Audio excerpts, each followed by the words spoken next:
Halo, selamat datang kembali di saluran kami. Saya yakin Anda pasti sudah muak dengan siklus yang sama setiap bulannya. Gajian, lalu tiba-tiba uang habis tanpa jejak, hanya menyisakan tagihan dan penyesalan karena terlalu sering check out atau self-reward yang kebablasan. Di era di mana semua orang berlomba-lomba untuk tampil flexing, pamer gaya hidup, gonta-ganti gawai, dan nongkrong di kafe viral, sangat mudah bagi kita untuk terjebak dalam lubang utang konsumtif dan investasi bodong, didorong oleh ketakutan terbesar generasi ini, FOMO, Fear of Missing Out. Namun, di tengah hiruk-pikuk gaya hidup serba pamer ini, ada suara bijak yang menawarkan strategi keuangan yang tidak hanya aman tetapi juga kredibel. Datang dari salah satu mastermind ekonomi dan stabilitas keuangan negara kita. Sosok yang akan kita bahas hari ini adalah Bapak Purbaya Yudi Sadewa, seorang ekonom ulung yang dulu menjabat sebagai Ketua Dewan Komisioner Lembaga Penjamin Simpanan (LPS) dan sekarang Menteri Keuangan dengan latar belakang sebagai ekonom, akademisi, dan pejabat tinggi negara. Pandangan beliau terhadap uang dan investasi tidak didasarkan pada hype atau tren viral, melainkan pada data, fundamental, dan prinsip manajemen risiko. Beliau memberikan tips yang fundamental, keras, dan sangat realistis, khususnya bagi generasi muda dan para pekerja dengan gaji standar yang ingin mencapai 100 juta rupiah pertama, atau bahkan kebebasan finansial. Tips ini bukan tentang bagaimana Anda bisa cepat kaya, tetapi bagaimana Anda bisa membangun kekayaan dengan aman dan menghindari kehancuran finansial yang disebabkan oleh gaya hidup dan keputusan investasi emosional. Hari ini, kami akan membedah 3 rahasia utama dari Bapak Purbaya Yudi Sadewa,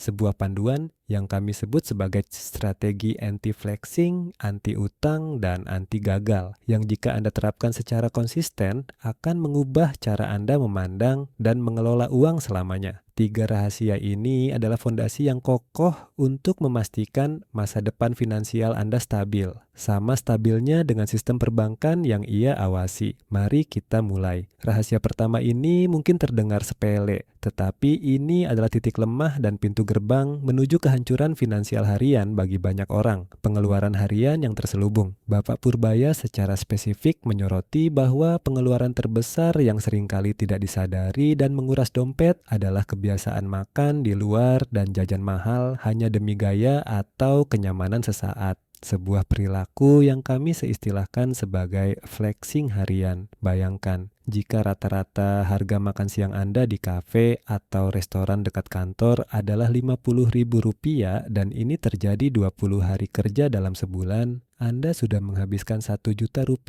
hanya untuk makan siang. Itu belum termasuk kopi pagi Rp30.000 dan camilan sore Rp20.000 yang jika ditotal bisa mencapai Rp600.000 hingga Rp800.000 per bulan. Total pengeluaran harian yang seolah-olah receh ini bisa mencapai Rp1.600.000 hingga Rp2 juta dalam sebulan. Angka ini seringkali luput dari perhitungan budgeting karena kita cenderung fokus pada pengeluaran besar seperti sewa atau cicilan, padahal kebocoran dana yang sesungguhnya terjadi secara masif melalui pengeluaran kecil yang repetitif ini. Pentingnya lunchbox dan dampak finansial. Jangka panjang Purbaya Yudi Sadewa secara gamblang menyarankan sebuah solusi fundamental, masak makanan sendiri dan bawa bekal ke kantor. Beliau bahkan mengatakan, jangan takut masak sendiri, masak sayur, taruh di lunchbox, bawa ke kantor. Itu bisa menghemat signifikan. Ini adalah strategi anti-fleksi yang sangat cerdas karena memasak sendiri jauh lebih murah dan bonusnya lebih sehat. Mari kita hitung potensi penghematannya. Jika dengan memasak sendiri, biaya makan siang Anda bisa ditekan dari Rp50.000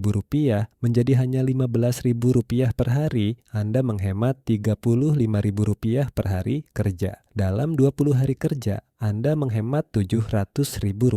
Jika ditambah dengan mengurangi kebiasaan jajan dan kopi branded, total penghematan Anda bisa mencapai 20% hingga 30% dari gaji bulanan. Ini bukan sekadar angka, ini adalah kapital yang bisa Anda ubah menjadi investasi. Sebagai seorang ekonom, Purbaya melihat uang Rp700.000 atau Rp1 juta yang berhasil Anda selamatkan ini sebagai potensi pertumbuhan yang hilang jika hanya dibelanjakan untuk kenikmatan sesaat. Dengan mengalihkan dana Rp1 juta itu ke investasi dengan return rata-rata 10% per tahun dalam 5 tahun, Anda tidak hanya memiliki Rp60 juta dari modal, tetapi juga puluhan juta dari compounding effect. Ini adalah filosofi inti dari keuangan berkelanjutan, mengubah pengeluaran konsumtif yang tidak perlu menjadi aset produktif. Pesan kuncinya adalah jangan biarkan gengsi atau kebiasaan buruk menggerus potensi kekayaan Anda di masa depan. Disiplin dapur adalah gerbang menuju disiplin finansial sejati.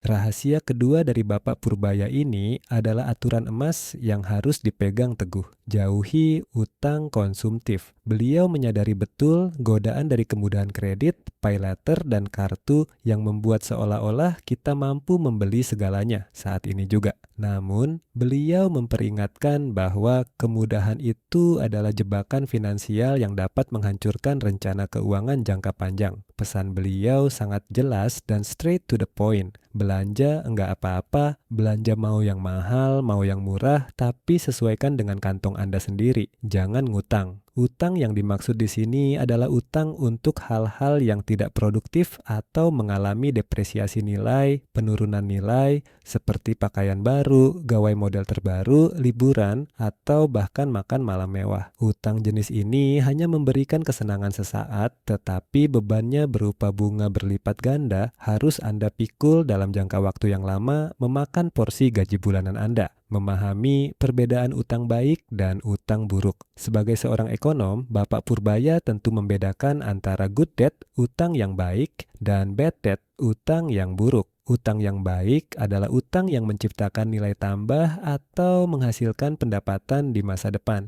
Contohnya adalah kredit pemilikan rumah (KPR) untuk aset yang nilainya cenderung naik, atau pinjaman modal untuk memulai bisnis yang prospektif, atau bahkan beasiswa pinjaman untuk pendidikan yang meningkatkan kapabilitas ekonomi Anda. Sementara itu, bad debt adalah semua utang yang digunakan untuk konsumsi semata, terutama yang dikenakan bunga tinggi, seperti bunga harian, bulanan pay later, atau kartu kredit. Bunga yang Anda bayarkan untuk utang konsumtif ini secara efektif menghilangkan potensi dana tersebut untuk diinvestasikan. Misalkan, Anda membeli gawai seharga Rp10 juta dengan cicilan 12 bulan berbunga 2% per bulan. Total bunga yang Anda bayarkan bisa mencapai jutaan rupiah. Jutaan rupiah yang terbuang ini, jika diletakkan di instrumen investasi, sudah bisa menjadi pondasi awal kekayaan Anda. Pesan ini menekankan kedisiplinan fiskal pribadi yang sama pentingnya dengan kedisiplinan fiskal negara. Jika Anda sudah menganggarkan suatu barang, pastikan Anda bisa membelinya secara tunai atau memiliki dana yang cukup untuk melunasinya tanpa bunga. Jangan biarkan kemampuan Anda didikte oleh batas kredit yang ditawarkan. Jaga rasio utang, Anda tetap sehat, idealnya di bawah 30% dari penghasilan bulanan. Dengan kata lain, rahasia kedua ini adalah fondasi moral dan matematis. Hidup di bawah kemampuan finansial Anda adalah kunci untuk membangun kekayaan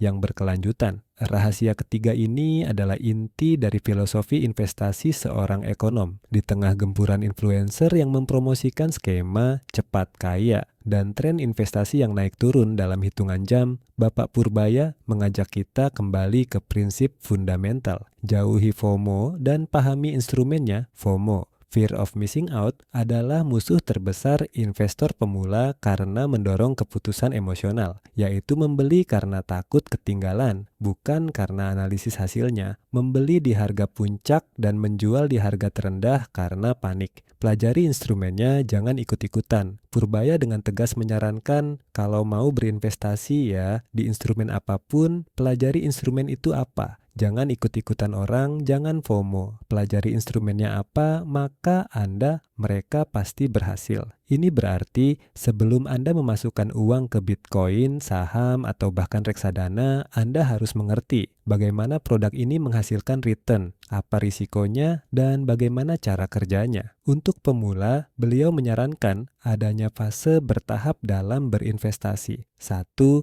Fase aman, keamanan dana. Amankan dana darurat di tabungan atau deposito yang dijamin oleh LPS. Ini adalah safety net Anda. 2. Fase fundamental, belajar pasar modal. Mulailah dengan instrumen yang risikonya terukur dan dijamin oleh pemerintah, seperti obligasi retail Indonesia, ORI, atau sukuk retail SR. Ini memberikan Anda return yang lebih tinggi dari deposito dengan risiko minimal 3. Fase pengenalan risiko, reksadana. Setelah nyaman dengan SBN, pindah ke reksadana pendapatan tetap, lalu reksadana campuran, dan akhirnya reksadana saham reksadana dikelola oleh manajer investasi profesional, sehingga Anda belajar pasar modal tanpa harus membuat keputusan rumit sendiri. 4.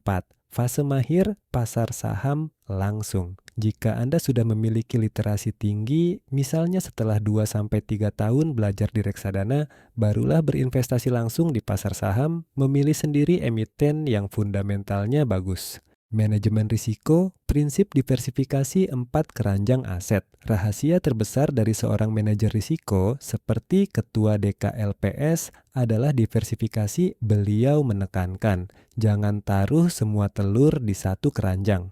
Diversifikasi adalah cara paling efektif untuk mengelola risiko tanpa mengorbankan potensi keuntungan. Untuk mereka yang sudah mencapai 100 juta rupiah pertama, Purbaya bahkan memberikan contoh konkret alokasi dana untuk mengamankan kekayaan tersebut, meskipun persentase aset alternatif dapat disesuaikan dengan toleransi risiko. 1. 25% di deposito, stabilitas. Ini adalah benteng pertahanan dijamin LPS dan berfungsi sebagai dana cadangan. 2. 25% di reksadana saham, pertumbuhan. Untuk mengejar return tinggi dari pertumbuhan ekonomi jangka panjang. 3. 25% di reksadana pasar uang, likuiditas. Untuk dana yang sangat cair, mudah ditarik, dan risikonya paling rendah di luar deposito. 4. 25% di aset alternatif, high risk, high reward. Alokasi kecil ini, misalnya kripto atau aset berisiko lain, memungkinkan Anda mendapatkan exposure ke aset berpotensi tinggi tanpa membahayakan 75% modal utama Anda. Dengan strategi berlapis dan bertahap ini, keputusan investasi Anda didasarkan pada logika, pengetahuan, dan manajemen risiko, bukan didorong oleh ketakutan atau hype di media sosial. Jadi teman-teman, kita telah membedah 3 rahasia finansial fundamental dari Bapak Purbaya Yudi Sadewa, seorang ekonom yang sangat memahami gejolak pasar dan kerapuhan emosi manusia dalam mengelola uang. Ketiga rahasia ini bukan sekadar tips, melainkan filosofi hidup yang mengedepankan disiplin, kestabilan, dan ilmu pengetahuan di atas flexing dan emosi sesaat. Strategi masak sendiri adalah pertahanan harian Anda dari jebakan gaya hidup konsumtif. Prinsip jangan ngutang adalah benteng moral Anda dari bunga yang menggerogoti, dan filosofi anti FOMO dan bertahap adalah peta jalan investasi Anda menuju kekayaan yang aman dan berkelanjutan. Ingatlah, perjalanan menuju kebebasan finansial adalah maraton, bukan sprint. Konsistensi dalam menerapkan prinsip-prinsip ini jauh lebih berharga daripada mencari jalan pintas yang berisiko tinggi. Kami ingin tahu pendapat Anda. Dari ketiga rahasia ini, masak sendiri, jangan ngutang, atau anti FOMO, mana yang paling sulit untuk Anda terapkan secara konsisten dalam kehidupan sehari-hari? Beritahu kami di kolom komentar di bawah. Kami akan senang untuk berdiskusi lebih lanjut dan memberikan tips praktis tambahan untuk mengatasi tantangan tersebut. Jika Anda merasa video ini informatif dan mendapatkan nilai dari pandangan seorang ahli ekonomi, jangan lupa untuk like video ini, subscribe ke saluran kami, dan aktifkan lonceng notifikasi agar Anda tidak ketinggalan analisis keuangan mendalam lainnya. Sampai jumpa di video berikutnya.